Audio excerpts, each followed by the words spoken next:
Hello दोस्तों, जय श्री कृष्णा। देखिए, श्रीमद् भागवत गीता के जो अध्याय चल रहे हैं उसमें नवम अध्याय का एक पड़ाव हो चुका है। उसके आगे का हिस्सा मैं आपको बताने जा रहा हूँ। देखिए, जो नवा अध्याय है ये राजविद्या योग। ये मैंने कल आपको बताया था कि जो विद्या है हमारे जीवन में कितनी ज़रूरी है और विद्या को हम किस तरीके से प्राप्त करते हैं ये भी बहुत देखा जा सकता है। अधूरा ज्ञान हमेशा दुष्परिणाम ही देता है। इसलिए जो भी विद्या ग्रहण करो अच्छे से करो, ताकि देश हित में, समाज हित में अच्छी तरह से सबके काम आ सकें। तो इसके गीता के जो नवम अध्याय है इसके 18 श्लोक पूरे हो चुके हैं। अब मैं आगे चलता हूँ। ये 19वां श्लोक है।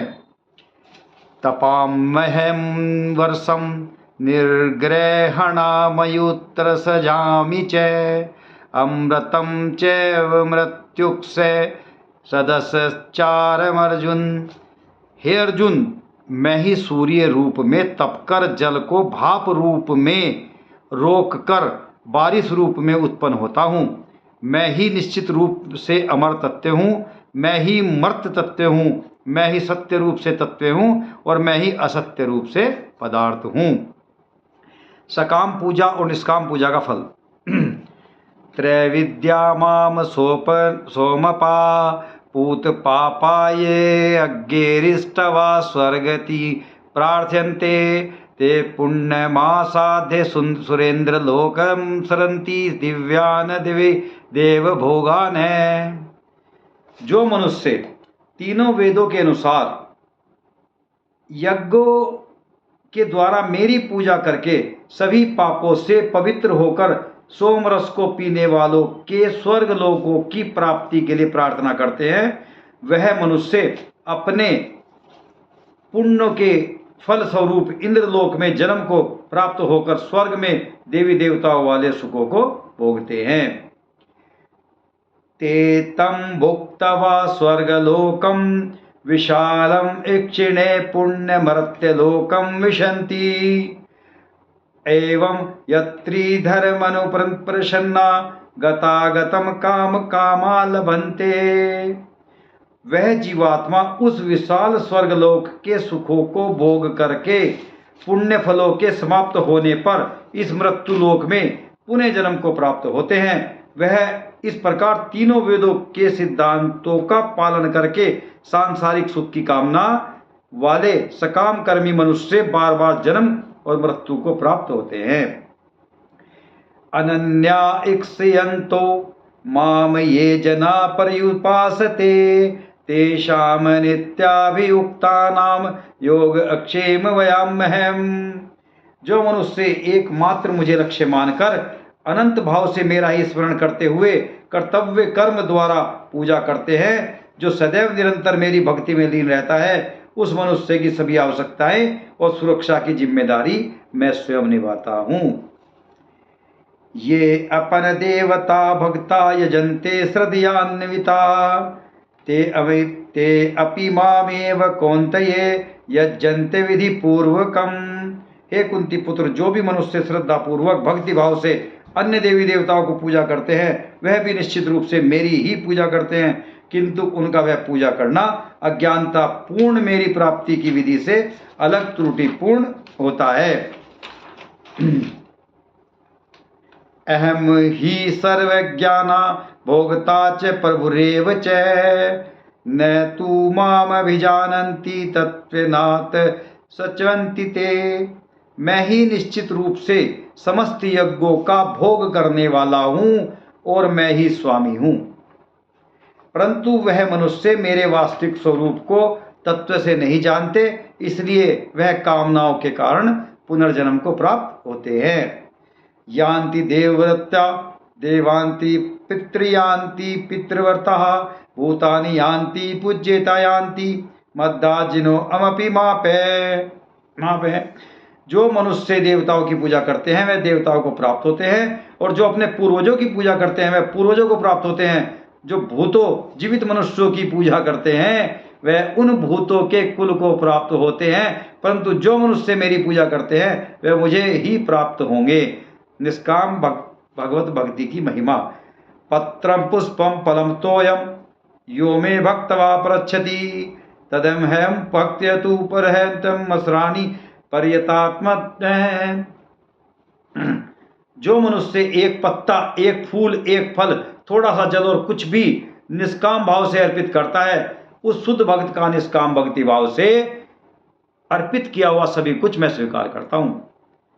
यत् करोसि यदनश्रासि यज्जुहोसि ददाति यत् पत्ति पयसि कौन्तेय तत्कुर्वे मद प्रणयम। हे कुंती पुत्र, तू जो भी कर्म करता है, जो भी खाता है, जो भी हवन करता है, जो भी दान देता है और जो भी तपस्या करता है, उन सभी को मुझे समर्पित करते हुए कर। शुभाशुभ फलरेव मोक्षे कर्म बंधने संन्यास योग युक्तात्मा विमुक्तो मामुपश्यसि। इस प्रकार तो समस्त अच्छे और बुरे कर्मों के फलों के बंधन से मुक्त हो जाएगा और मन में सभी सांसारिक कर्मों को त्याग कर मन को परमात्मा में स्थिर करके विशेष रूप से मुक्त होकर मुझे ही प्राप्त होगा। समो अहम सर्वभूतेषु न मे देव्यो अस्ति न प्रिय ये भजन्ति तू मां भक्तवा मयि तेषु चाप्यहम। मैं सभी प्राणियों में समान रूप से स्थित हूँ, सृष्टि में न किसी से द्वेष रखता हूँ और न ही कोई मेरा प्रिय है, परंतु जो मनुष्य शुद्ध भक्ति भाव से मेरा स्मरण करता है वह मुझ में स्थित रहता है और मैं भी निश्चित रूप से उसमें स्थित रहता हूँ। अपि चेत् सुदूराचारो भजते मामन यन भाके साधुरेव न मंतव्ये समयज्ञवस्थितो ही सह। यदि कोई भी अत्यंत दुराचारी मनुष्य अनन्य भाव से मेरा निरंतर स्मरण करता है तो निश्चित रूप से साधु ही समझना चाहिए, क्योंकि वह संपूर्ण रूप से मेरी भक्ति में ही स्थित है। सिप्रय भवति धर्मात्मा सशांति निगच्छति कौन्तेय प्रतियाजिनी न मे भक्त प्रणशयति। हे अर्जुन, वह शीघ्र ही मन से शुद्ध होकर मन का आचरण करता हुआ चिर स्थायी परम शांति को प्राप्त होता है। इसलिए तू निश्चिंत होकर घोषणा कर दे कि मेरा भक्त कभी नष्ट नहीं होता है। माम ही पार्थ वैयास्त्रिये ये अपि स्युपापयोनय स्त्रियो वैश्या अस्तथा शूद्रा अस्ते अपि यान्ति पराम गतिम। हे प्रथापुत्र, स्त्री, वैश्य, शूद्र अन्य किसी भी निम्न योनि में उत्पन्न होने वाले मनुष्य हों, वह भी मेरी शरण ग्रहण करके मेरे परम धाम को ही प्राप्त होते हैं। कि पुण्य ब्रह्माणा पुण्य भक्ता राजश्रेयस्तथा अनित्यम सुखम लोक में मम प्राप्य भजव्य माम।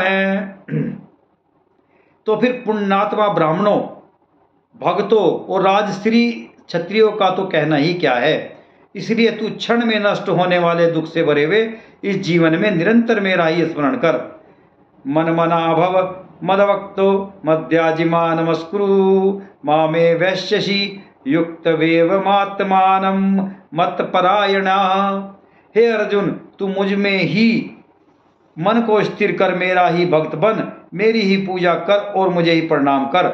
इस प्रकार अपने मन को मुझ परमात्मा में पूर्ण रूप से स्थिर करके मेरी शरण होकर तू निश्चित रूप से मुझे ही प्राप्त होगा।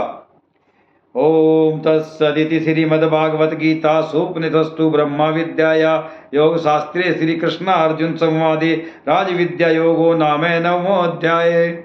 इस प्रकार उपनिषद ब्रह्म विद्या तथा योग शास्त्र रूप श्रीमद् भागवत गीता के श्री कृष्ण अर्जुन संवाद में राज विद्या योग नाम का 9वां अध्याय संपूर्ण हुआ। ये था श्रीमद् भागवत गीता का 9वां अध्याय, जिसका नाम था राज विद्या योग।